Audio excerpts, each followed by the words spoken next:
We're not mad at you, the boys. We're just disappointed.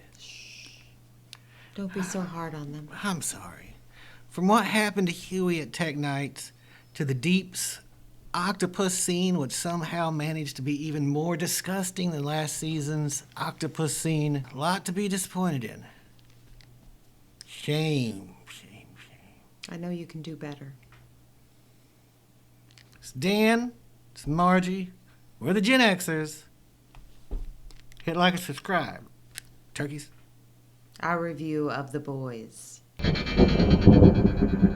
Margie, we became fans, not super fans, but big fans, the next level down, of The Boys in season 1. Since then, we both have kind of felt like the qualities dwindled a little bit season by season, which isn't totally uncommon. But this season, my goodness, what do you make of it? Well, I want to share a screenshot that I took, the opening screenshot. Put it right up here. From The Boys. I'm reading from right now, and you'll show everyone. It says, viewer discretion is advised. You better believe it. This episode contains scenes of fictional political violence. Any similarities to recent events are completely coincidental and unintentional. Really? Really, though? Because I don't think so. I think it's so on the nose as to be painful at times. Would you not agree? There didn't seem to be anything coincidental about it at all. No. In fact, it seemed to be very purposeful. Satire stops being satire when you're directly quoting the news and public figures or whatever. Yeah. That's just lifting stuff. That's just plagiarism, maybe, at the worst. The best, it's lazy writing. Very lazy writing. Again, we're not angry with you writers. We're just disappointed. Just disappointed. And it used to have some pretty good satire, kind of spoofing the superhero movies and then some political stuff. Now it's just political, like you said, just in your face. It is. My head kind of hurt from being beaten over and over with the ideas, the meanings behind all of this. Does your face hurt? No. Killing me. Ah. I gotta tell you, and I feel old just saying this. It's a new feeling for me. I don't know what to think about it.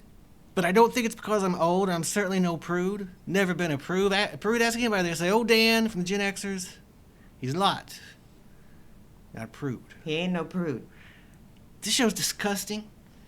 It's lewd in the worst possible way. Yeah. Again, I feel like my tolerance for excessiveness, whether it's violence or of the naughty nature or whatever it happens to be, is in direct proportion to, one, how good the story is, and two, how well that excessiveness serves the story. This story, what story? First of all, making shallow political points comes first. And then, trying to shock comes second. Mm-hmm. And then maybe somewhere, whatever, is the story. So this stuff doesn't come across as anything but desperate.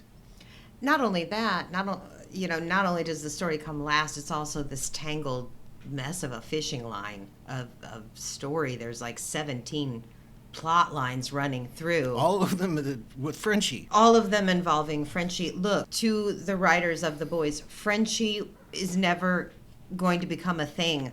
Gretchen Wieners, okay? Stop with Frenchie, please. But so many tangled up, nonsensical stories that do nothing to move the main story along, which is this puppet kingdom that they're setting up that, according to these writers, I'm just guessing here, mirror our world.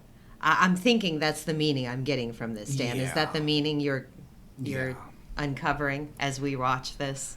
It's just everything has got to make some kind of point these days, it seems like, and not in a kind of way that, again, goes with the story that's subtle, something right in your face. I guess we're just living in an age where only the loudest voices get heard, but I'm just tired of it being my entertainment. It makes me want to not watch anything. Right. Like, if I wanted to watch the news, I'd watch the news, but I don't.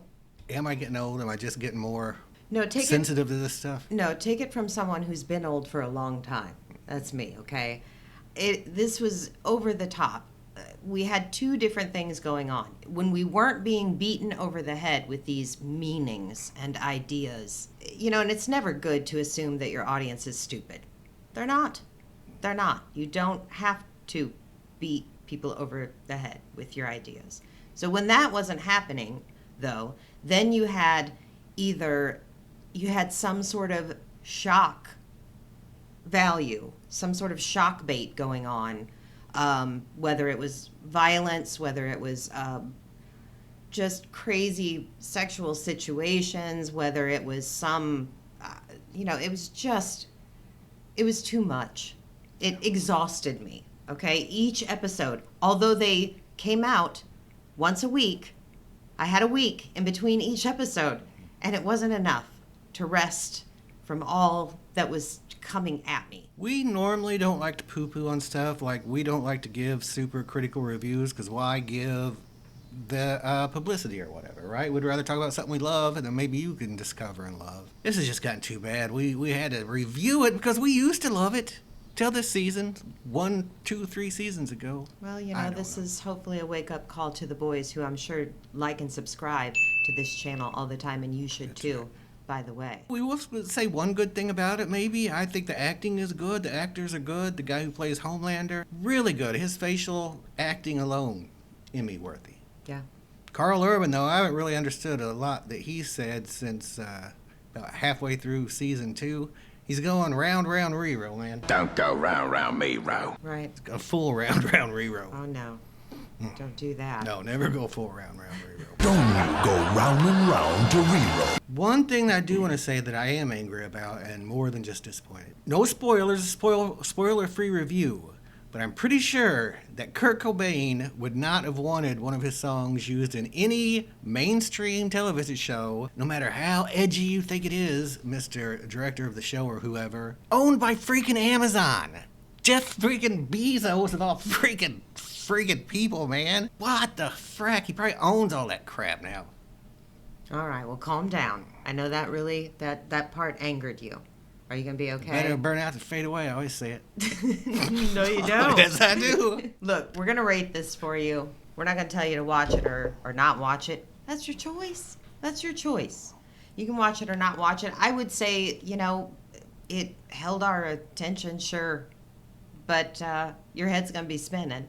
I, myself, would rate it a -1 severed leg out of 10 severed legs. Dan, what would you rate it? Look, I'm going to just stick with the grade method. I'm going to give it a D, maybe a D-. I did laugh a couple times this season, but overall, I more cringed than anything. Yeah. And not because it was gross, but just because it was bad. Yeah. Cut open a persimmon. That lets me know all the news I need to know. Okay. Bad winter coming. Oh, goodness.